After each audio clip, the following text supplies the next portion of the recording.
అక్కడ రిక్రూట్ చేసుకునే each and every faculty, teaching ఫ్యాకల్టీని పిహెచ్డి ప్రొఫెసర్ అయితేనే రిక్రూట్ చేసుకుంటారు. ఇది అండర్లైన్ చేసుకోవాలి.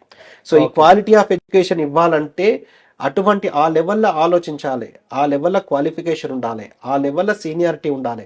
అన్నీ కూడా సక్సెస్కు దోహదపడుతున్నాయి.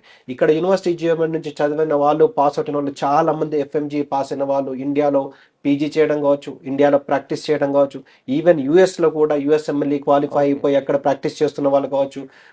రీసెంట్ కూడా మోర్ దెన్ 50% యూఎస్ఎంఎల్ అంటే United states of medical licensing exam pass అయిపోయి ఉన్న వాళ్ళు, తర్వాత ప్లాబ్ యూకే గురించి ప్లాబ్ పాస్ అయిన వాళ్ళు, ఇలా ఇంటర్నేషనల్ లెవెల్లో క్వాలిఫై అయిన స్టూడెంట్స్ ఉన్నారు.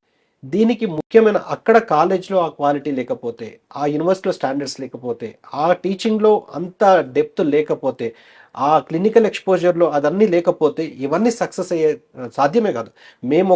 మేమొక్కరమే చూసుకొని మేము పంపించినంత మాత్రాన అక్కడ ఏదో జరుగుతుంటే జరగదు. సో ఖచ్చితంగా యూనివర్సిటీలో అంత ఆ లెవెల్లో ఉంటేనే ఆ క్వాలిఫైడ్ స్టాఫ్ కావచ్చు, క్వాలిటీ ఆఫ్ టీచింగ్ కావచ్చు, ఆ కేర్ కావచ్చు. ఇంకొక ముఖ్య విషయం ఏంటంటే university GMD exclusive medical university.